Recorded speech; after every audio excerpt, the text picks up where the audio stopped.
everybody, and welcome once again to the UnLearnT podcast. I'm your host, Ruth Abigail, aka RA, and this is the podcast that is helping you gain the courage to change your mind so that you can experience more freedom. And we are in our series called Unlearning Entrepreneurship. And I have a very, very special guest with me today. He is the first government official I've ever had on this podcast. This is exciting. I would like to introduce to some and present to others Mayor Greg Bennett of Swainsboro, Georgia. What's up, Greg? Hello, how are you? I don't know about a government official. I don't know. Small time politics is small time politics. It's not like there's not really a Democrat and Republican. We're all just in the same boat trying to make everything better. So honestly, when we're in our little meetings, I couldn't tell you who's a Republican, who's a Democrat. Really? It's just different. It really is. Well, I mean, okay, but you did get voted in. Oh yeah. You got voted in. I mean, you're a government official to me. Shoot, I guess so. I don't get paid. I don't take a salary. Yeah, you don't take a. Oh, you don't. No, I'm supposed to get a salary, but I've never turned in my paperwork to get them to pay me. That way, I know I won't get paid. It's about 20 something grand a year, but I don't take it. Oh, you know what? That's wonderful. Yeah. What? That's wonderful. Did you know coming in you weren't going to take it? Like you just knew you. Yeah. What my plan? Here's what I do. I kind of take it without taking it. What happens is, let's say the Christmas budget is $5,000 and they need $8,000 to do lights. So I say, take 3,000 out of my pay and buy the lights. Oh, that's perfect. That's dope. Okay, so you said small town. You're from Swainsboro, Georgia. Correct. And we've met a few times. I've been out there a few times. Describe how small it is. When you say small town, Swainsboro, the whole county is like 25,000 residents, and Swainsboro, if you took like maybe a diagram of maybe 3 miles from our center, we're like 10,000 residents right there, just like a 3 mile radius. okay. The population is really about 7,500, but the city lines are just screwed up. So it's really, you take about a 3 mile radius, 10,000. Okay, so all right, so about 7,500 to 10,000. So Right. that's about I think that's okay. That's not as small as it could be. Well, we probably grew 300 people in the last year. Really? So and we've grown by 100 people in the last 30 years, and we grew by 300 people this year. What was different? What happened? That's a huge jump. I started a whole new subdivision. I'm a developer too, so I started. Don't never thinks they can do a subdivision. The subdivisions are the most time-consuming thing you've ever seen in your life. Really? And I'm even building the houses. I'm not really a house builder, but I put people together like, this guy's a construction worker, this guy's a plumber, this guy's an electrician. So I put them all together to build houses. But in the end of the day, after you sell the home, the homeowner don't call those people. They call you if something goes wrong. So now I'm on the hook for a year dealing with things like, there's water leaking here. And I'm not really the person who does all that, right? But, they did directly pay me, but I didn't do it for profit. I made absolutely no profit. Really? And I just wanted to there's about 50 people who work out there, building houses every day.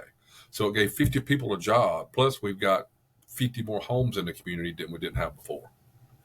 So hold on. So, but you're the developer. You're not Right. I guess, but you're acting as kind of a property manager though. I'm acting like the general contractor. What I do, I put these 8 people together. I pick out the house plans and I do everything, but then halfway through the house build, I'll put them for sale. And so then the owner can come in and pick their own paints and do small little things. Yeah. And we have yet to finish a house that wasn't sold yet. Like by the time it's ready, somebody buys it and I'm not saying they're cheap houses, but if I'm not taking a profit, so the general contractor will usually make about 15% profit. Okay. So if I'm selling a house for 200, 250 in that range, technically I probably should have made 35 grand profit. Mm. So the houses would have been 35 grand higher, but they're not 35 grand higher. So they're selling pretty fast. And I'm not saying they're probably middle to middle upper class homes. They're around, the cheapest home we sold out there was 193,000. Okay. And the highest price home is 450. So it's a good array of homes. But for Swainsboro actual residents, you know, it's on the higher end, but not really on the higher end. Like Yeah. all of Swainsboro cannot afford these homes, and I've been blasted a few times saying you're not building homes people can in the community can buy. Everybody can buy, but my go back to them is to like take the Chevrolet place. The Chevrolet place has $100,000 car. Well, they also have a $5,000 car. That's So right. you're telling the Chevrolet place they shouldn't sell the $100,000 car, even though somebody will buy it. So maybe you can't afford every house out there. Maybe everybody can't afford houses out there, but there's half the community can. And my goal to doing this thing was to make Swainsboro grow. Yep. And I'm not saying that I didn't want people from Swainsboro to buy the homes, Right. but in order to grow, you got to move people here. Yeah. So if I just build these homes and everybody in Swainsboro moves out there, we didn't do anything. Yep. So I'm gonna say 90% of everybody in the subdivision are not from. I'm gonna say half of them not even from Georgia. Really? Yeah, because what they do, like one couple told me from Boston, they went to Savannah and they liked Savannah Hmm. and they wanted to move here from Boston. Well, they couldn't afford a home in Savannah because they were so expensive. So then they said, okay, let's search 50 miles out of Savannah or 75 miles, and we want a brand new home. And then they were finding the homes that I was listing, and they said, there's no way these homes are just. Why are they $50,000 cheaper than the other homes we're finding? So they flew down here, looked at it, they bought it. I wasn't even finished with that house, and they bought it before we was finished. So, okay, so I want to back up a little bit because you you first of all, I got to ask, what is your motivation? Like you said, like, okay, you don't take a salary for your position as mayor. Right. You aren't making a profit on this development.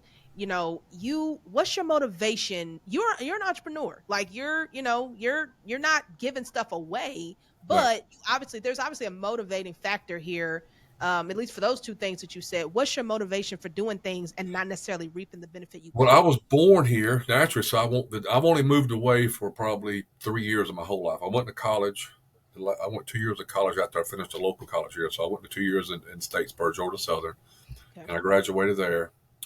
And there's a little story there, and then I moved away for 1 year to a neighboring town called Dublin, and then I built a assisted living home there. So I moved over there for a year while I was getting it up and running, and I moved back.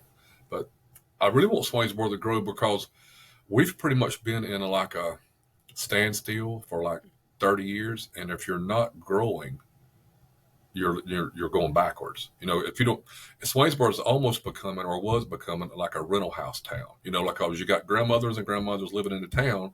Well, they pass away and their sons or daughters get it, and they just rent the home out. And Mm. so a rental house town is way different than a town that's got people living there because Yep. no offense to renters, but you're not invested in the community like you would be if you actually own the home. So you take care of the home more, you take care of your yard better.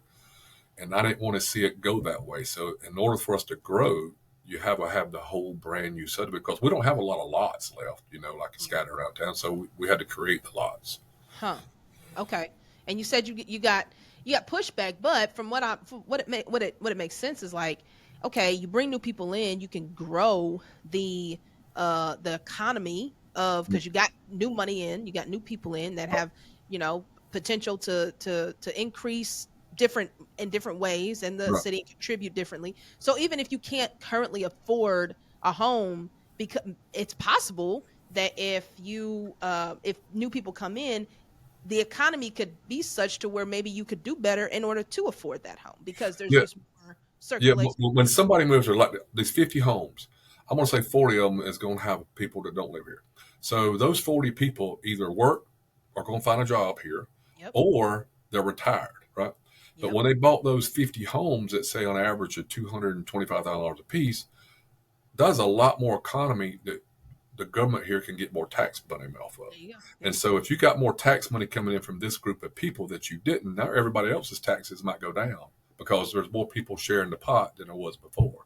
Yeah. And the more, I'm not going to say more expensive homes you build, but the more middle class homes you build, those people are going to spend more money in town than somebody who comes here and don't really have a job and don't really work, and want to rent a home. Maybe they don't have a job to contribute much to this Hmm. community as would somebody that comes in and got a good retirement they make and can spend money around town. Okay. Um, so let's go back to you said you graduated from Georgia. You said you graduated from Georgia Southern? Georgia Southern. I went the long route. I went like everybody does when you graduated high school, and I loved high school. I'm one of these weird people that I went from ninth grade through 12th. I didn't miss one day of school. No I just way. loved school. Well, I like sports too. So when you back when I was going to school, if you missed that day, you couldn't participate in any sports. If we had a game the next day, if you missed the day before, you're not playing the game because apparently you're sick. So, and I played year round sports. I went from basketball to baseball to track. So Mm, I played year round. But anyway, after I graduated high school, I went to college, a local college here. It was called East Georgia College. It's here in town. mhm. And I found out right quick, like, you don't really have to go to class. It wasn't like high school, like if you want to go, you can. If you don't, it don't matter. We don't care. So it took me probably 4 years to get 2 years because Okay. I was pitiful. So then after I finished here, I went to Georgia Southern, and after 2 years, I just got bored with it a little bit and didn't want to. And I still liked 6 months from graduating, so I quit. Went back home. My dad was a farmer, so I said, you know what? I'm ready to make some money. I was probably 22 at the time, and I said I want to make some money. So I quit college with 6 months to go. Dang. And when I was probably 35 years old, my wife at the time, her dad was sick in Statesboro Hospital. So I said, you know what? I'm here. I'm gonna go see how much college I like. So I went over there, and they said, you only like 6 months. I said, you know what? Sign me up for classes. So I think I was 35 when I actually graduated. Oh wow. Yeah. That's But I cool. finished. You finished. That's it. You got a degree. Yeah. Okay. So what were you doing in between 22 and 35? I farmed. Like I said, my dad farmed. So I think from probably the age of 23 until probably 35, I farmed. That's all I did. My dad did it so naturally. I said, that's what I got to do is farm. But Okay. one year I was farming, and farming is different. Farming is, it doesn't matter how hard you work or what, if you do everything right, if it does not rain or if it's too hot or if it's Mm, too cold, you don't make any profit, which means you can't eat. And it's not like other jobs. Other jobs you get paid every 2 weeks, every once a month. Farmers, we get paid once a year. You have to put all your eggs in one basket, and if that year's bad, you don't pay out. You can't pay the bank off. And so I got to thinking when I was 35. I remember this. I was 35 when I was farming for it was springtime. That's when we plant everything. And I said, this is absolutely insane because I've already figured on paper that I can't make a profit this year because prices were down, and inputs were up. And I said, what am I doing here? If it doesn't work on paper, it's mm. not going to work. This is stupid. So what I did, I said, okay, when I got through planting, I sold my planters. When I got through spraying for the year, I sold my sprayer. When I got through harvesting my crop, I sold my harvester. That way I could not farm the next year. Huh. So I made myself not farm. And at the time, my wife at the time, we had started a assisted living home. Okay. So it was probably 2 to 3 years into that. So she did that on the side, and I helped her some. And then I said, you know what, it does pretty good. I'm just going to take all of my assets that I had farming and build another assisted living home. So that's when I moved to Dublin and built a whole new assisted living home. And while we were over there, she and I got a divorce. But she took the nursing home in Dublin, the new one, and I took the old one and I moved back home. And then from there, I started a new one business and started another one. I think I have 11 or 12 right now businesses. You have 11 and 12 businesses. Okay. I want to know, but I want to go back to the farming thing because that is I'm sure, Ty, who's my husband, this is how I know Greg. Right, He's probably called you. We have a little garden in the back, right? right, So we started planting stuff earlier this year, and I'm from Houston, Texas. I got no country farm in me at all, right? right. So this is a new world for me. Okay, you said you get paid once a year. I need you to break down the economy of farming. I don't understand why it's a once a year payout. All right, so let's take first of the year. The first of the year, you have to pay all your rent. So, like I was a renter, so I didn't own any land, so I had to rent land, Okay. and you have to pay all your renters up front. So, say if I had 1,000 acres, I probably paid 30 to $50 an acre rent, right? So, Okay. right off the bat, I'm paying, you know, a lot $50,000 in the first month for Huh. rent on all this land. And then you have to put things like you have to get all the soil ready. So you have to put something called lime. Lime helps the pH right in the land. So you have to get, if the pH isn't right, the fertilizer is not going to work. So you have to spend that money. Then you have to buy the fertilizer.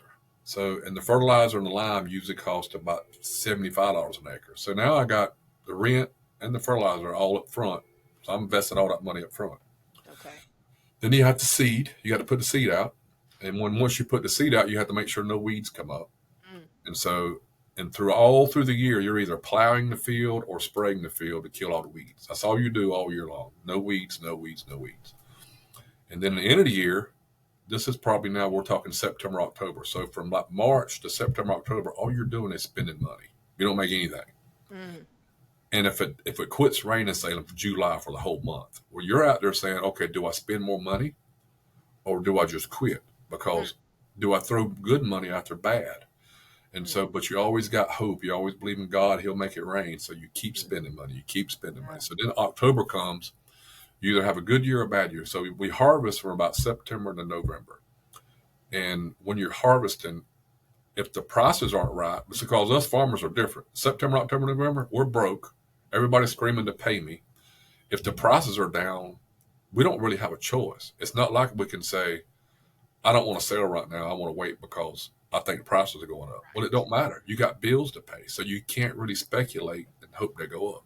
So we pretty much have to take what they'll give us September, October, November, and then try to pile it all up, pay everybody off you can, or you could go the next year. Whoa. And that's not even getting to the equipment. The equipment is a whole different thing. I mean, you have to go out and spend $500,000 on one piece of equipment, and it So probably not take 10 pieces of equipment to farm. you're starting off, I mean, like, unless you have capital, I mean, you starting off in debt day Yeah, one. day Yeah. one, day one, and most farmers, it takes everything they got to pay off. When we start, we're having to borrow that money to start off with because it took all the money we made the last year to pay everybody off.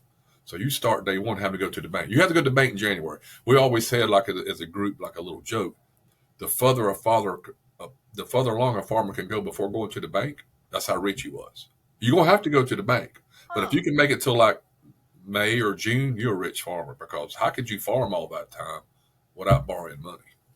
Me, I had to go in January, like January the 3rd. I was always in the bank January the 3rd trying to borrow some money. That is no, I had no idea it was that I did not know that that's how that went. So No. like A you farmer today, if you wanted to start farming today, you uh would need to go borrow $1 million just for the equipment. That's no expenses and seed and fertilizer and all that. so what all right. And I'm gonna get off this in a second, but I'm just intrigued. What how does one become a successful farmer? I Like is don't it know how somebody would become a farmer now if you're not generational people. mm, Like if your dad or your granddad didn't farm, I don't see any way that you could be a farmer. mm, Because for one thing, there's no way I could go to if I was 25 years old and I said, okay, I want to go borrow $1 million with equipment. There's no company that's going to let me borrow $1 million to go buy right. equipment. So if you got a dad or an uncle or somebody who say, okay, I'm gonna rent your tractor during growing season, and I'll just rent it for you when I need it, and then you pay him a little bit at the end of the year. That is the only way you could do it. And most, if you don't have kin people, or family that could loan you the equipment, there's no way you could start. No way. So is the farming community? I mean, like how just as a from a national perspective, and when it comes to food and growing food, is that in jeopardy? I would be nervous. Yeah. There's because when I told you when I was 35, I said I couldn't pencil it out. Well, if I can't pencil it out, how does everybody else pencil it out?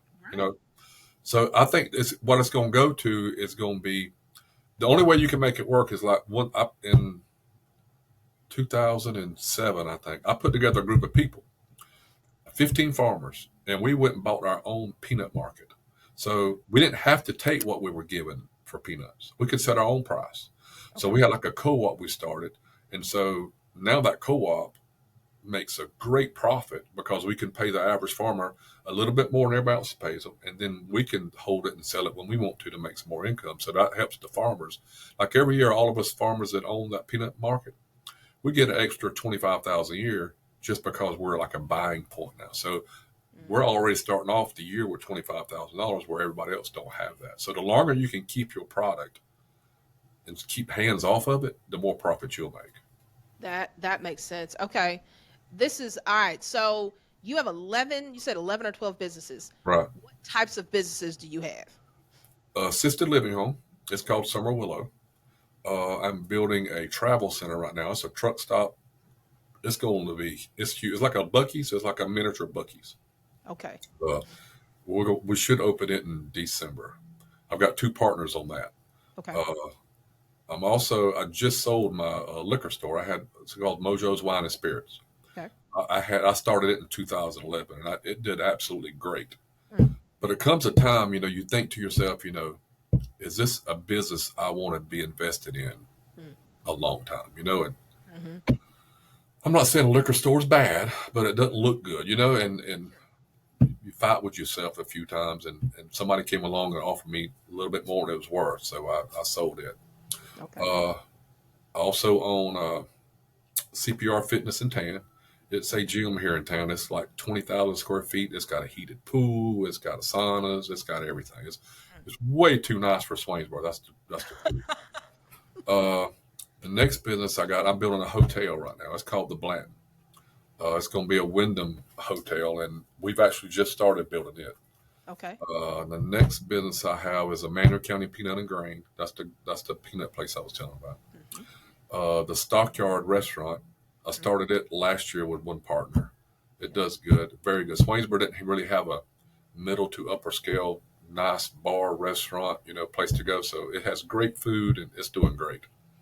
Uh, Quick Clean Laundry. I own a laundromat with two other people too. And if Right. you'll notice, I have partners and stuff, right? Yeah. Yeah.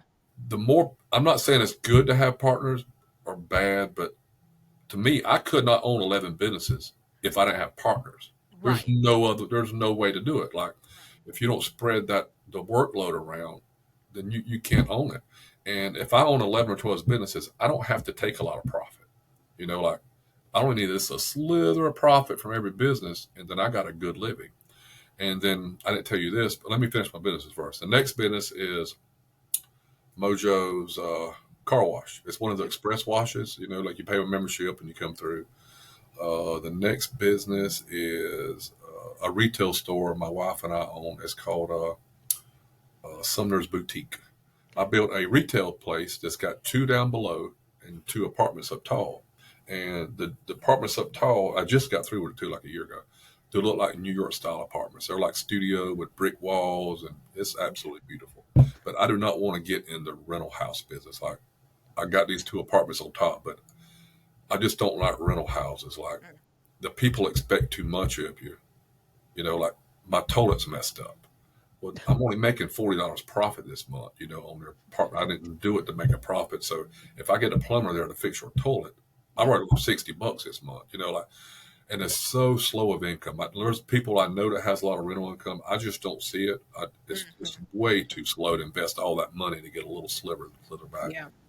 The next one is Crossroads Landings. That's the subdivision I'm doing. Yep. Okay. Next one is Mojo's car wash. I got another one in Waynesboro, Georgia. Okay. I think that's it. And I'm the mayor. So I don't know if that's a job. That's kind of a job, though. Yeah, it That's is. a job. Okay, Greg. So here's the thing.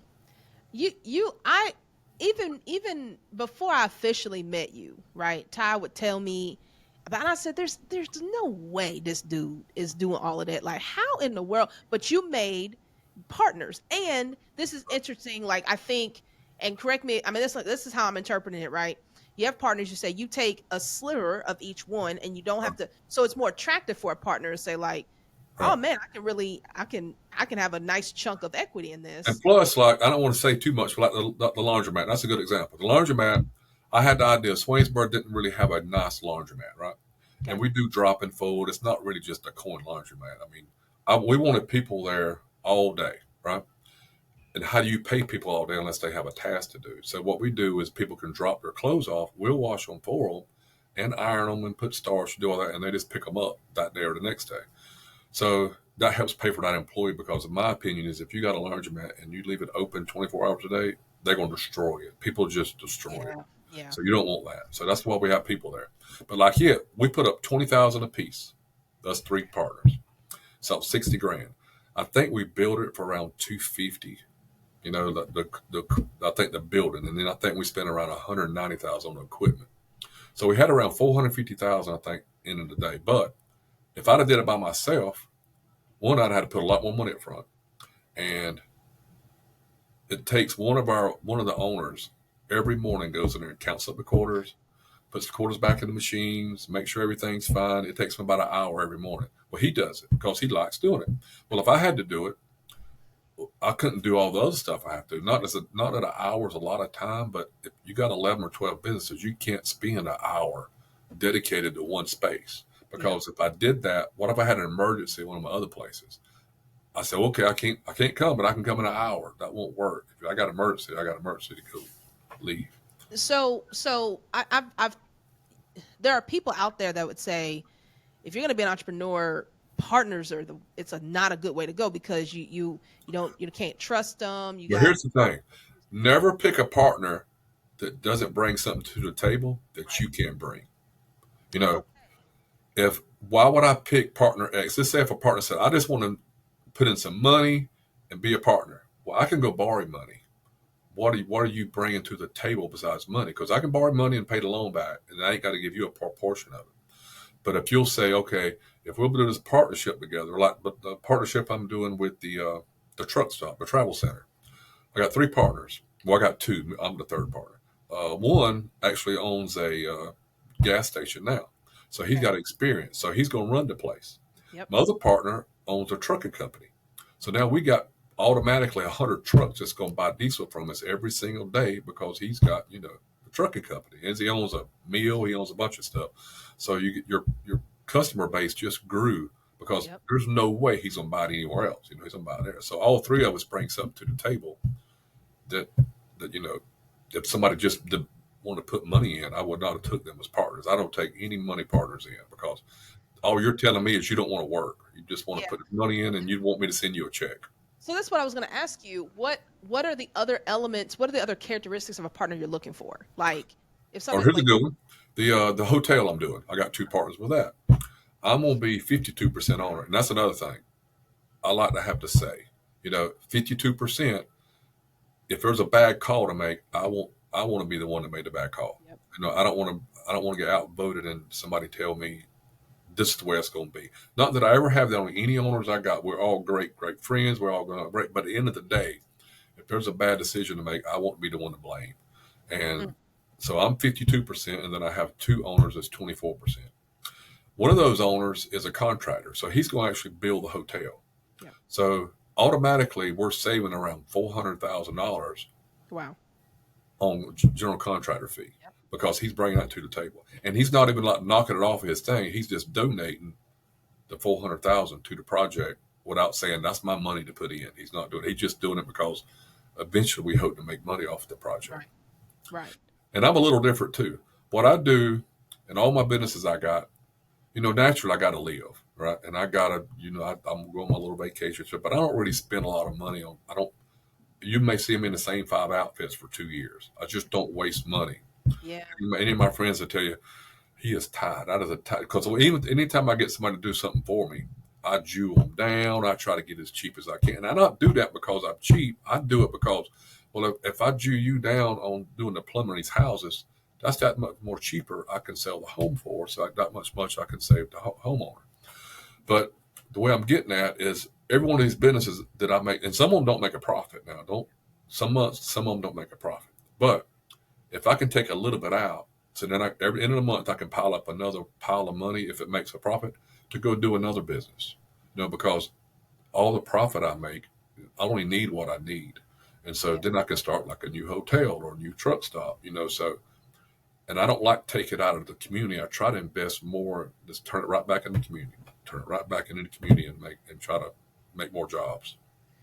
So, you know, social media is full of this kind of lifestyle culture of entrepreneurship. I got, man, we're doing this, and look at us. We're in Mexico, and we're doing this trip, and we're doing these masterminds. I got these cars, private all. You see all that, That's right. and so when people want to get into entrepreneurship, that's kind of the mind that they have. Right. Um, what what you're talking about is a very different picture of entrepreneurship, and to me I would qualify it as like it's a servant's entrepreneurship. Like Right. you get what you get, Right. right, what you deserve, because it's your stuff, but it's not about the material aspect of everything. You want to do it to pour back in the community. How would you help people who have to, like, negotiate what they see on social media, and kind of that picture of what most people see what entrepreneurship is? And how would you help them to kind of swing their mindset to where you are, of like, because you're successful. It's not like you out here, you ain't giving stuff away. I Right. mean, but you are a successful businessman, but your mindset's different. How do you help people get there? Here's the problem. All those ones you see, you don't see the losers. When you look on social media, you only see the winners. And Yes. so, and I'm not saying that's not true. It does happen. People do hit these little lottery things. I'm not talking about lottery, but you know what I'm saying, the lottery in the business world. But that's not the way it goes. Yeah. Because for every one person that succeeded, there's 15 others that back working a 9 to 5 job because it didn't work out. Why most businesses fail? I think because there's been a few businesses I know, and I've tried to help these people, different ones to do different things. And this is the same thing I tell every one of them. When you start a new business, you have to treat it like a new infant. Mm. You have to give it everything it needs. You can't take anything from it. If it makes $4,000 this month profit, you don't take anything. You got to learn to live well within your means, even lower. You're not supposed to take any money out for a couple of years. And it's hard for people to do that because, you start a new business and this month it made $3,000 profit and you got a bill at the house. It's hard not to pay that bill with that money. So, because you got to put it right back in the business the next month. So what if you have a bad month next month and you lose 3,000? Mm. You close because Mm. you took all the profit the month before and you didn't save it. But so my thing is treat it like an infant. If you give that infant everything it needs for a couple of years, it can start feeding you. But you can't expect it to feed you right out of the crib. Like you got Yeah. to feed it for 2 years, at least 2 years. So you got to have a plan. That's the thing about it. Everybody says the bank says I need a business plan. They want to know, how are you going to pay your bills if you can't take money out? That's all they want to know. How are you going to pay me back? And how are you going to pay your bills? And if your thing is, okay, I want to borrow $50,000 to buy $20,000 worth of merchandise because I need to make $3,000 a month to pay my bills, that they're automatically going to say, okay, next. You Yeah. can't make it because you can't borrow money to live on. And then you Mm. can't say, well, if I'm working for myself, I need to get paid. No, you don't. You can't take money out. You just cannot take money out. Huh. And that's what they do wrong. They think they can take money out because it's there, and you can't. You got to be disciplined not to take it out. And if you do that for say 2 years, well, now you got like a toehold. Now this business can give you an income while you start a new business. Now the new business don't have to support you either, but because you got the old business that you worked for 2 years on, and then 2 years later, well, now you got two businesses that can support you, and you start the next one. So while you're, how does one, what does someone have to do to be prepared to not take from their business for 2 years? Like, how do I need to prepare for that? What I would do is sit down. Okay, how much is it going to take me to go from January the 1st to December the 1st? What is the minimum I have to live? Like, and you say, I got to pay this bill, I got to pay this, because you got to eat, you got to pay your rent, you got to pay everything. So let's say if you went to the bank and let's just use a fictitious number. I need $50,000 to buy this merchandise and to pay my rent, where I'm doing the building, all business stuff, right? And it takes you $27,000 for you to live, right? You can't go to the bank bar 77. They're going to laugh at you and say, no, you can't do that. So you got to have enough money to satisfy the bank for the business and satisfy the bank for you to breathe, right? Mm. Because I say you need to go 2 years, but you got to go a year. I mean, there's no question you got to go a year. Then after a year, you'll know either this business is going to make it or it's not. And if you think it's going to make it the next year you might could take 15,000 out of the 27 you needed, and it can still flourish and still grow. Right. But you ain't got to go that whole year knowing that you don't have any money. But you got to have a plan. How do you pay your own bills? Because you just can't get greedy with your business. You got to let it support itself. So you said to, And one more thing, yeah. you got to be ready to work 100 hours a week. Huh. Don't go in there thinking, okay, I'm going to start this new business and I'm going to hire two guys or two women or whatever, and they're going to work 40 hours a week, and all I got to do is supervise them. Nope. If you need to hire two and you don't hire zero and you Yeah. work 80. Work And 80. that's why you technically could pay yourself. Like I'm not gonna hire a person, but I would have hired one and I was gonna work. So I'm not gonna hire any. And so I was gonna pay that person $15 an hour. So I can draw out $600 because I Yep. would have paid that person. But Yep. you gotta be willing to work 80 hours a week. Do, all right. I was gonna go somewhere, but just let me ask this first. Um, when people come to you and they say, I want to start a business, or I want you to help me, coach me through starting a business, or, I think I want to be an entrepreneur. What are the things, what would make you encourage somebody to do that versus discourage somebody to do that? For one thing, I had a group that come to me. They were local people and two guys, and they wanted to start a sub place, Larry's Giant Subs or one of those, right? They came to me and they wanted to do the sub place, but they didn't have. After we talked for about 30 minutes, I said, you have to figure out how much you're going to have in that sub, all your ingredients, every one of your things. And then you got to figure up your staff. Mm. And then you got to figure up how much you're going to have in that business every single day to turn the lights on and turn the lights off. Like with a restaurant, I was trying to explain to them, about 30% of your cost has to be food cost, right? Mm. And then 30% of your cost has to be labor, right? And then about 15% has to be like overhead, like your rent, your gas, and all that. So that's about 75%. Now you need about 5% to pay the credit card fees. You still have to have credit card fees was killing everybody. Like Mm.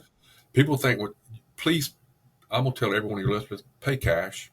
The more cash you pay, like I've heard this before. If you go into a place and you take $50 and you pay it to that restaurant and they take the whole 50, now they got 50 more dollars to spread around somewhere.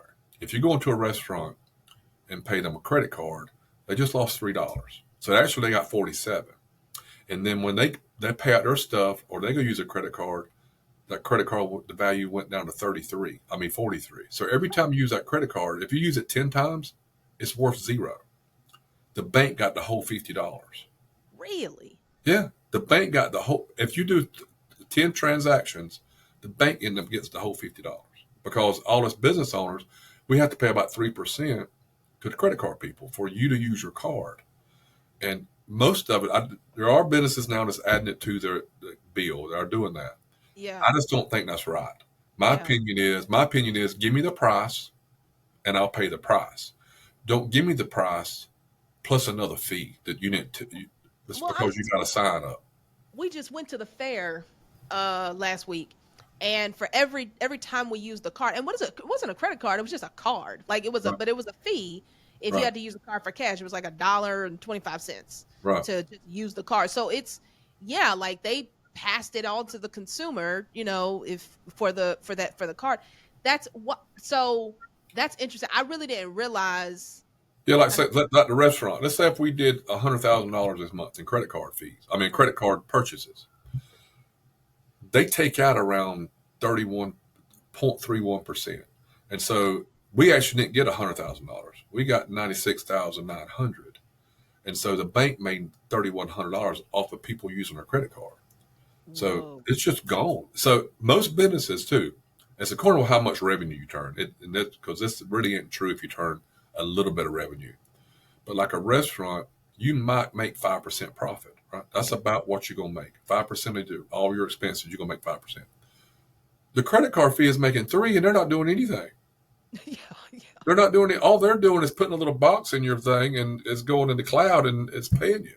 So the credit card people are making about 60% of the profit that you make, but you're doing all the work. Yeah. Yeah. Shoot. Oh yeah. Okay. So you pay cash. Just Pay cash. pay cash. Pay cash. Okay. All And I right. forgot what we was talking about before. I forgot. So No, you good. No, okay. Yeah, I'm gonna get us back. So people come to you. You were talking about the guys who wanted to start the sub place, and you were oh yeah, saying, and anyway, I figured out how much they needed. And I said, like if you need like 80% of your sub, now you got to figure out how many subs a day do you have to sell. They uh said, huh, I have no idea. Well, you got to know that. You got to know. You got to have a business plan. Like Wednesday and Thursday is going to be different. Monday, Tuesday, Wednesday, Thursday is going to be different. Friday and Saturday and Sunday. Because Friday, Saturday, and Sunday is when most restaurants make their money. So except Subway, that's a cheaper item, so everybody goes in every day. But you got to know every single day what your expenses are. How many subs do I have to sell on Tuesday in order to stay open? And mm, if it's not realistic, if you say I got to sell, 900 subs on Tuesday, it's not going to work. yeah, But if you got to sell 78 subs on Tuesday, okay, it'll work because it pretty much tells you how much help you can afford to pay. Like if you go in there and it says, I think I'm going to sell 75 subs a day. Well, if 30% of that is if you sell every sub for $10, as I say, $10, that's $750 a day. You can't spend but about $250 on labor that day, right? So that already mail tells you this is how much staff I can afford. So I yeah, told them they got to know every day how much staff they can afford, how much your expenses are going to be, and then how much rent you could pay. So they didn't know how much could they afford to pay rent. I don't know that answer either. You're going to have to figure it out according to how many subs you think you'll sell a day. And that's easy to figure out. People say, how do I know how many subs? You can go into places like, say, Zaxby's. You can go to Zaxby's. If you get there at 11 o'clock, they'll say, they used to say, I don't know if they say anymore, order number 7, right? mm-hmm, And then they'll say your name, Greg, or whatever. But you look at your ticket, and your ticket will say order number 7. uh If you huh, go to 3 o'clock, it might say order number 377. yep, So you can get a good idea of a mm-hmm, fast food restaurant in your town by just going there early and see what the number is. Because everybody don't start over new every single day. They may say 837. And then by 3 o'clock, they might be at 947. So they sold 100. So you just divide how many hours they were open over how many orders they did. So that gives you a general idea of how much you think you could do. Find a comparable business. I would have never thought to do that. Like that makes a lot of sense. Like your order number, that's the number of orders they've had so far that day. That's right. That day. Yeah. Oh, well, shoot, that's interesting. Okay, so all right, so be prepared. You need to know what you need before Right. you try to go out there and do it. You need to answer all these questions, right? Right. Um, what other things are necessary for you before you go? Whether it's a technical thing or maybe it's a character thing, like you know that My that you thing is before, here's what I always do too. Before you can say, I want a job that pays me a lot of money, right? Or I want to open up a business that pays me a lot. I'd rather open up a business that's going to pay me okay, but I okay. love doing it. If you Mm, love doing it already, it's not really a job, right? mm, So then if you work 80 hours a week for that first week, in your mind, you really didn't work 80 hours because you were the place you love to do. You like doing that. If you like to cook, open up a restaurant. But I've always said this before I say that. Just because you can cook doesn't mean you need to open a restaurant. mm, That's the truth. mm-hmm. Because you can hire a cook.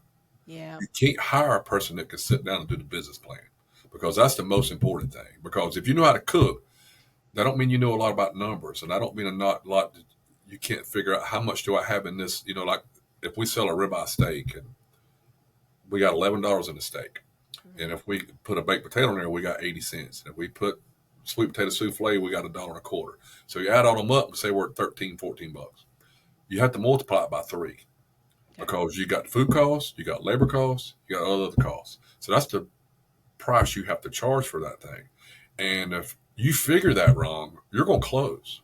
Yep. If you're too high, nobody's going to shop with you. And if you're too low, everybody's going to shop with you and you're not going to pay out. So you got to find that fine line of where the price point is because people think we make a lot of money on like a steak. Right now, I think we charge $37 for a ribeye steak with 2 sides. Mm-hmm. Well, we got about, I think, 13, $14 in it. And they'll say, oh my God, the profits you're making. That's the food. That's just the food. We had to prepare it. We had to pay the cooler costs. We had to buy the gas. We had to pay the taxes. There's so many. they don't figure in all those other costs we have to pay. So Right. unless you got to triple what you put in it. Now everything you can't triple because the more stuff costs, like if you're selling a plate for $75, obviously you're probably not going to have $25 in it because, you know, you can have more of your cost into it because your labor is your labor. Like if you make an egg sandwich for $4, you only made $1 on the labor. But if you're making a steak for $75, well, now you're making $25 of labor. So the higher price your items are, the better your labor costs are going to be because Okay. they're still Yeah. cooking and they're still cooking. How did you? Okay, so here's a.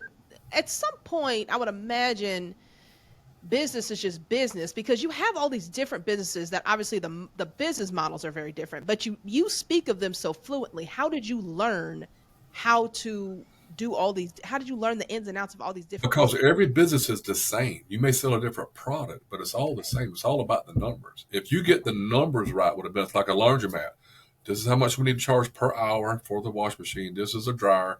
We need 84 customers a day. This is how it's going to break even. At the end of the day, every business is about numbers.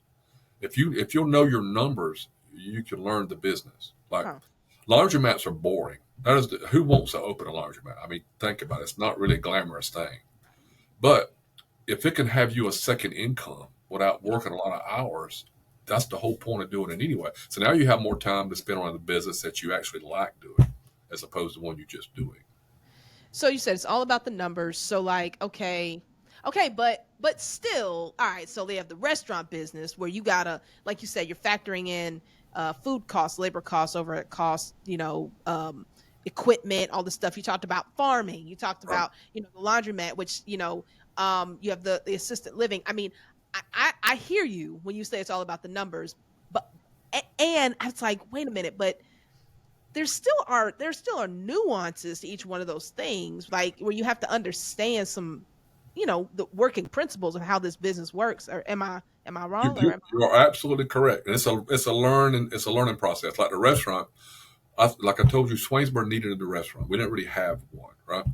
So I knew it was going to be a learning curve. So we opened up in October, like October 25th, I think.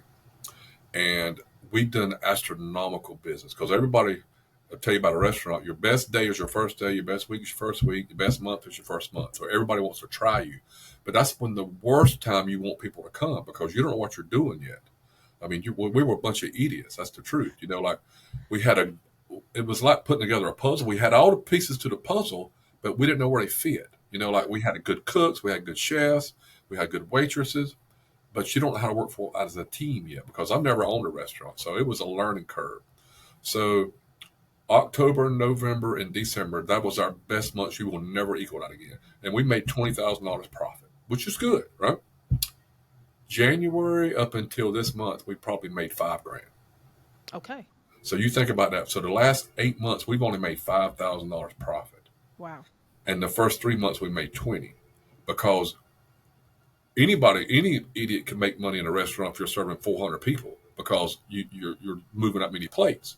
Yep. But then when it got to regular time, what your regular business is going to be, we had labor way too high. Our labor was 46%, and I already told you it needed to be 30. Mm-hmm. So we had way too much labor. But if it's not that you're spoiling people, but if you have way too much labor, people are used to doing 60% work because they don't have to because there's somebody else take the slack. And Yep. so then we had to trim the staff down. Everybody got mad. Everybody hated me. Said everybody was going to quit. But I said there's two choices. Either we can trim the staff down or close. Yep. That's your only two choices because we can't have 46% labor cost. Because if your food cost is 40 and your labor cost is 46 and Yep. your other cost is 17, that's 108% profit. Yep. That means you lost 8% of your business. So we went a few months with losing money. But it Mm-hmm. took that in order to figure out, okay, what are we doing wrong? What are we doing wrong? How much labor can we have? So now our labor cost is around 40%, 33 to 40. It varies, like accordingly, but that's more in line. And we fixed our food costs. So now our months are worse. Like we're doing worse sales, but the profit is coming back. Okay. Like like January, February, March, I think we lost like 30,000. So Okay. when I say we made 5,000 these 8 months, that's not the true tale because we lost for 4 or 5 months, and now we're trying to make up money to fill in the holes where we lost. But now it's finally working out because last month I think we made It wasn't much. I think it was like $8,300 profit, which is great. Yeah. But we're trying to fill the holes up where we lost so much money the first of the year. Which of your businesses do you what's what do you like? Like what's the business that doesn't feel like a job to you? I spend 4 hours a day at CPR, my gym. I spend 4 hours a day. I love it here. The reason I got it here is I got an office that everybody has to walk by. I mean, I leave my door open, so I'll get to see 300 people a day walk by the office. Hey, Greg, how's you doing? So I get to see the customers that's coming in. It's the same people I've known for 20 years, so it's like you get to see all your friends every day because I'm here every day. And most people don't complain about the gym. Like if you'll go to like the car wash place, we may wash 250 cars in a day. What I know, everybody's not happy with Correct. whatever you do. You're gonna have 10% of the population. You could give them a detailed job and everything's clean, they're still gonna find fault with what you did. Either they want something for free, or either they just want to complain. As one of those people. So at the car wash, we probably have 10 people a day. They either have to rewash their car, or give them a free wash the next time you come in because they don't not satisfied what their wash did. Or we have these people. Uh, your car wash just put a dent inside of my car. Oh, We'll watch the tape and let's watch it together. So we'll watch the tape and we'll say, "There's your dent. There's you pulling into the place, and there's the dent on your car." Well, I just swore it wasn't there. No, it was there. There's the dent right there in your car before you pulled in here. And then but you have to have those conversations. And we learned right quick, like put as many cameras as you can in a car wash because then people can't complain that you messed their car up. Now, he said we don't mess cars. We've had a few times that things happen. What happened is maybe a truck will come through and they'll have fishing gear or something. That's what happened. Man had fishing gear in his back of his truck. Well, those wraps caught the fishing gear. And so the next car that come through, it just banged that car all to the crap. And I had to pay for that. yeah. No. That's I'm just sitting here. I mean, I could listen. You are what I love about what I love about this conversation is all these businesses truly are yours. You know them. You've got stories about them. You're in it. Like you're not just a king in the sky just telling people what to do. Like you're in the trees and in the weeds, right? Like Yeah, you are. I'm with that on every one of my businesses but one. I have a car wash that's in Waynesboro, and it's Okay. around 45 minutes away. Now, I could go there, but I'm going to spend 3 hours. I'm going to spend an hour getting there, an hour getting back, and an hour there. And if I do that, it takes away from everything I do here. So that's the only business I'm embarrassed to say. It's been open for probably a year and a half. I Okay. bet I've been there 5 times. Okay. That's almost embarrassing. But I hired a guy who runs the car wash here, and here's the deal I told him because I didn't want to open up another business in another town because I can't devote my time to it. So I said, if we do this, and you'll work for me for 10 years, not 9.5 for 10, run both these washes, I will give you half of that wash. Shoot. So that's who wouldn't want that deal, That's a right? great. So I think he's in year like maybe 4 or 5, and I had a little caveat. I said, if I ever sell it, you can have half the profit. So if he works for me for 10 years, he's got half that wash. Oh. And I don't have to worry about it. Yep.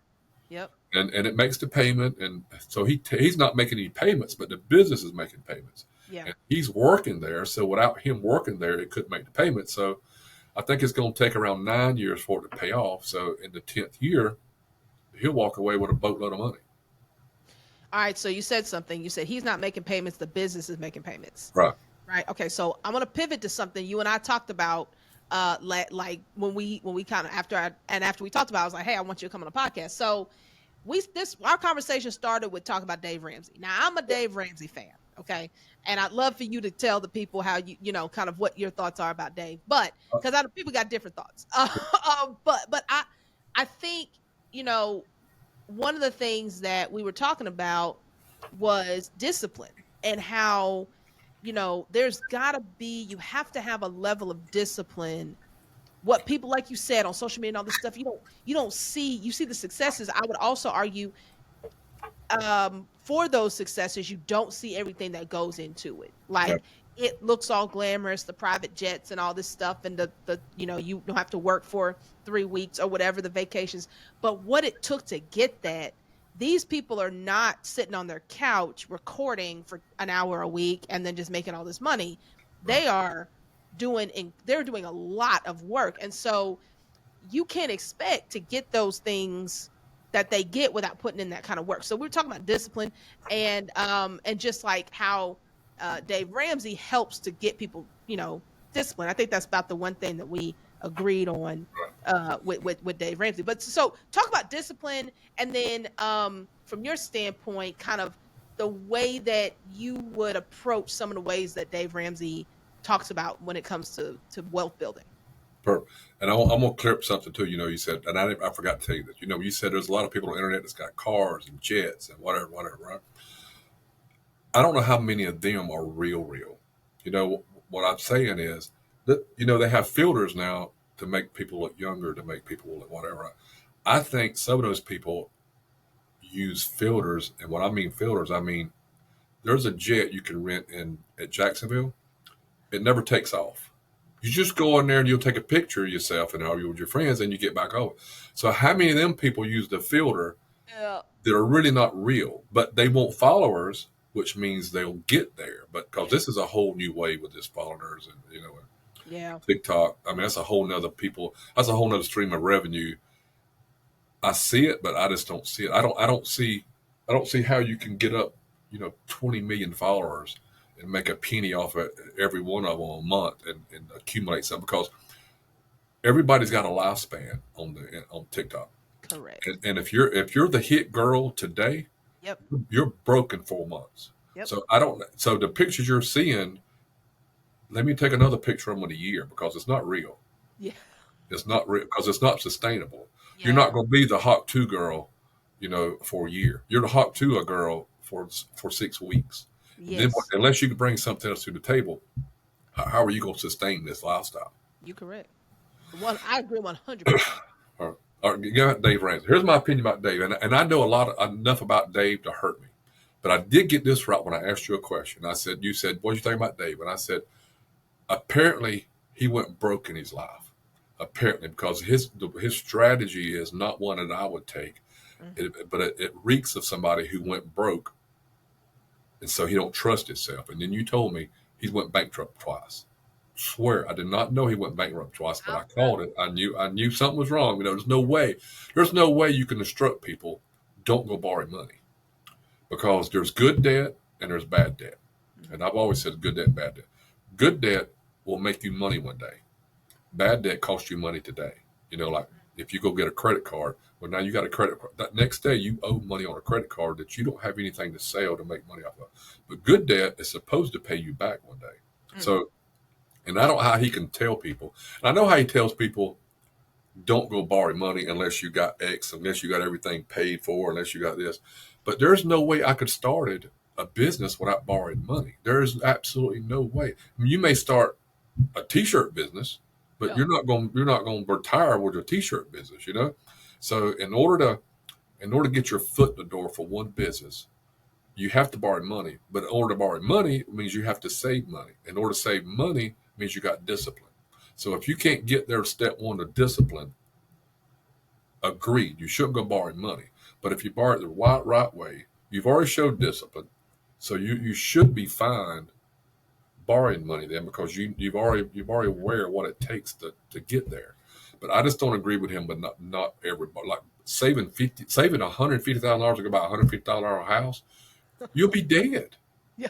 How do you pay your how do you if it takes you 20 years to save that? First off, the house 300 now it's not 150 Yep. because it took you 15 years to save this money, and you're paying rent somewhere else while you're saving this money when you could have bought a house, paid your own mortgage in the 15 years. Now you have a $300,000 house, and if you're renting something the whole time and you saved 150, now you got 150, but you could have had a $300,000 house. I just don't not agree with him at all.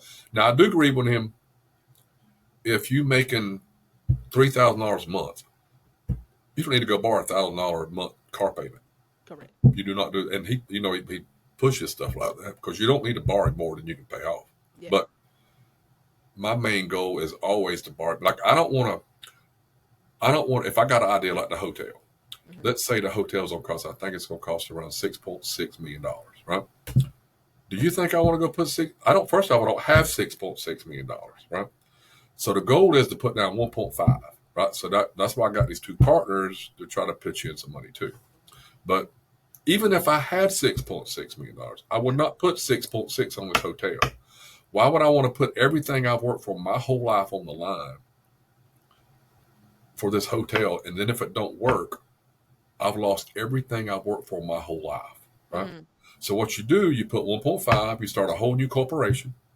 So that corporation, if it doesn't work, you lost 1.5, you didn't lose 6.6. So at the end of the day, if you just take a number off, because 6.6 is a lot, but so if you took a number off, you lost 150,000, not 1.5 million. So more people can relate to it. So you would only lost 150,000, not 660,000. So you could overcome that in your life. Whereas if you lost 6.6, every other business is going to fail because you're going to have to rob from them to right. pay that off. So, and I've never went bankrupt. I never did anything. I've always paid my bills. So I don't want to say I've never left one hanging, but Right. you don't want to put every one of your eggs. You don't want to put your 11 eggs I got in that one basket Yeah. if it fails. Yeah. So Well, that makes sense. yeah, so Dave Ramsey, I don't agree with him whatsoever. You Now, have to well, borrow money I if you got discipline. yeah, to be fair, I don't think Dave would require from what I understand about him, and I've done his programs, and he's helped me a lot with the discipline part. And so, like, doing the but like saving 150,000 to buy a house, like saving that buying a house cash, he applauds it if you do, but that ain't something he's like, Right, I want you to save by, right, and I don't think he's like that. So I would be interested. I will say the what you said and like about businesses, right? Because this you educated me on this. I didn't realize that at a certain point the business is the treated like a person basically, right? right. Like so you borrow and your business pays debt or your business pays this off, your business Right. borrows. So I think that's a concept that I did not understand, and I'm still learning, and I'm still not sure I totally get it, but I do understand. Like, okay, my name is not on the hook Right. for this, and so in theory, I am not in debt. The Right. business is in debt, Business is right? debt. Like, the more money you put down, the more you could step away from the debt. Like if I went this hotel, if I went to the bank and said, okay, I got $600,000, I got 10%, I want to put it down. They're going to make me tie my name to it now. So now I'm on the hook for the whole 6.6 million, which is fine if you think it's going to work. That's fine. Right. But you don't want your family to suffer because you made one bad decision. And so the more money you put down, like 20%, most of the time, if you got a good history with the bank, that's all they want. They want 20% down. All their auditors are happy because you've done what you're supposed to do. They've done what they're supposed to do, and everything will be fine. But if you put 10%, they're gonna want cross collateral or your personal guarantee, and you Mm. want to try to stay away from personal guarantees. That's you don't want that because Yeah. at the end of the day, if you make a bad decision, you want your house to be free and clear, and not Right. you don't want to have to move and you lost your house. I'm pretty sure your wife or your husband would divorce you if that happened. You don't want to do Sure. Yeah. Yeah. I won't do that. No. No. No. And that makes sense. And I think that's like this is really good information. People understand like how it works. And it's. But that discipline part though is like to your point. I like how you kind of backed it out. Like, okay, it starts with being able to save money. If you can't save money, then you shouldn't be borrowing money. that. Yeah, here's the truth. Dave Ramsey, Ramsey. He speaks to the masses, right? Yeah. 90% of his audience needs to listen to him. That's Yeah. the truth. That's 90% true. of the audience is not going to the bank to borrow money to start a business. Actually, probably 95%. They're Yeah. not entrepreneurs. They're not going out and borrowing money. They're just, regular everyday people that that have a job that gets paid on Friday. They want to buy a house. He just trying to keep them from overextending themselves because most people don't have discipline. That's just the truth. If they, the people that live week to week, month to month, they get an income tax check of 3,000. Talk to them in a month because it's gone That's because right. they just been. So he's really speaking to those people. If you're an entrepreneur, when you see his name, just turn it off. He's not talking to you. He's not because He knows if he's talking to you, he's talking to a different, Mm, not a different brain, but a different mindset. Like yeah. we think differently. We don't think, what's the word I'm looking for? We don't think, we want money to work for us. Hmm. We don't want to work for our money. We don't want to go out there and slave every day to try to make money. We want to take the money and turn it into something that eventually we get returned back. Like Yes. I've always heard this before. If you want to make money, start a business that backs up against a wall and makes you money. For instance, laundromat. All the machines back up against the wall and you Uh, collect money. You don't actually, machines work for you. So you collect the money, and if you're disciplined and don't spend the money, you put it back into the business. You take a little bit out, but 80% of it you put back in the business, buy new machines. You know, it'll keep paying you. But if you start taking all the money out, it's gonna quit paying you, and then yeah. you got a debt that can't pay for itself. That's I like that. Say that phrase again. You want to invest in things that back up against the wall that pay you. I like that.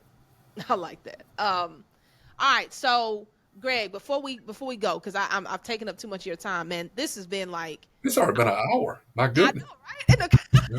that's crazy. It doesn't feel like it. I want to know because this is I want you to share something with people. Maybe they're entrepreneurs. Maybe they want to. Maybe they want to be full time entrepreneurs. Maybe they are thinking that they just want to start something maybe on the side and work their way into it. But what is and you've said a lot. But what is something you feel like people need to unlearn about the journey of entrepreneurship, like and becoming successful as an entrepreneur? What is it that people have to unlearn about that? To unlearn, let me tell you something that I forgot they need to learn too. Okay. Like you would think with me, with 11 businesses, I just got money coming in. I know where it's going. I don't have to really worry about a plan. I don't have a business plan anymore. I could pull it right now on my Excel file. I do a year out. I do a year, a projected year on every single thing I have coming in for the next year and everything I got going out for the next year. And then so I can look at October. Wow, I'm gonna be 60 short unless I find something to do in order to make that 60 grand up. Huh. And so, okay, next month I got 100 coming in extra that I didn't have in October. So I'm gonna have to hold back on these things. I can't buy that thing right now, so I'll buy it next month when I have 100 grand. That way, you never put yourself in a bind. So I can go ahead and have a projection of what I'm going to do every month. So, and that works on a big scale and a small scale too. It's no different than your home. Like this is my bills this month.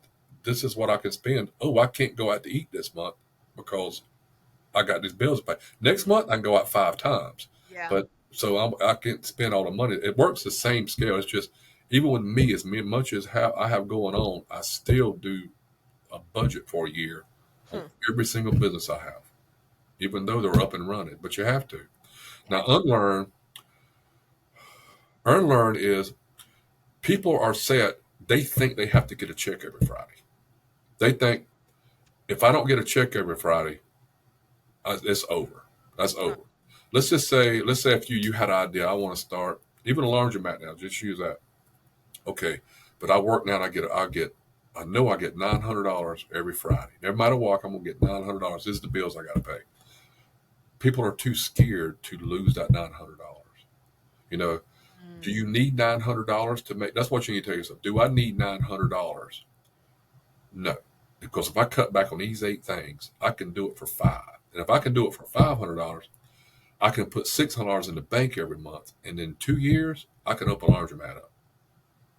Huh. You know, Yep. so just think small. Don't think like that first $400 a month you're saving is worth it if you can say, okay, in 2 years. Because most people think, oh, if I can't do it next month, I don't want to do it. It's taking too long. No, let it take 2 years. Save you money. Have a plan, and then you already showed the bank two things. You showed you got discipline, and you showed the bank that I have collateral. I have money to put down in my own business. So I'm risking my own self, not just your money. I'm risking my money too.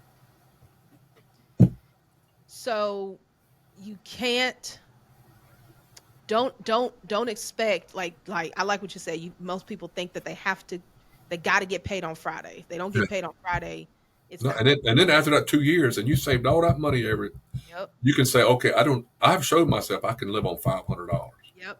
a week. So I don't need that $900 check now. I can go work at my own business because I have saved $22,000 in 2 years. I can start this thing.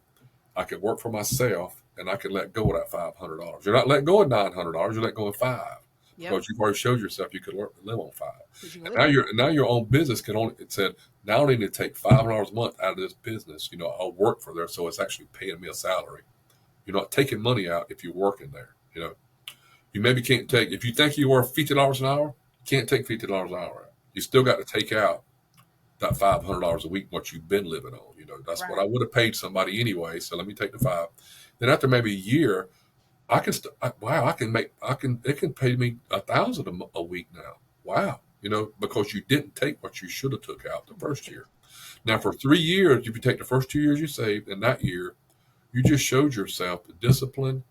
Now you're probably worth $50,000, where if you just kept getting that check every month, you'd been worth zero. But now you're Mm. worth $50,000 where you wouldn't have been worth $50,000. That makes perfect sense. I'm fascinated by the simplicity of, kind of the way when you talk about, when you hear people, and I know, I'm sure you have tons of people around you that want to aspire to be entrepreneurs, kind of have the success you have, all this stuff. And you think about it, and it really comes down to, can you be consistent, committed, and have discipline? And if you can do those things, you probably be all right. Would you Yeah, agree? You think there's more yeah. to it? But here's the thing I will tell you: the more successful you are, the smaller your circle gets. Like Ooh, if all you right. if you think you got a lot of friends, let's say if you got a 9 to 5 job and you're making the $900 a week, you might think you have 25 close friends, right?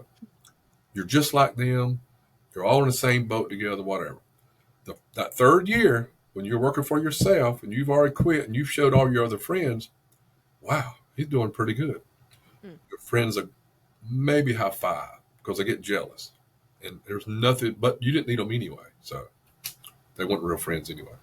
Oh man, Greg, cause see, now I got a whole other track in my head. Now you done opened up a whole nother can, It's the truth. because that's real, man. Like you really, yeah, your friend group is small. Is that something you experienced Oh, when you God. come? If I told you my friend circle, oh my God, you'd say there's no way. It's so small. It is so small, my friend circle. But that's good. But you like, I mean, you don't need 25 friends. Like, No, you don't need, but you think you do. We're all in high school and all. We thought we had 25 friends, and we probably did at the time because we're all in the same boat together. But the mm, more successful you are, they leave you by the wayside. And it's not a bad thing. It's just but we all grow and change too. Maybe you're growing and changing where they're stuck in the same path they were in. yeah, that's it. And that's, yeah. And I think that's a huge thing to unlearn. Is like, when the more successful you get, don't think you're going to get more. You might know more people, and you might have connections to more people, but your Right, your trusted group is right. going to shrink.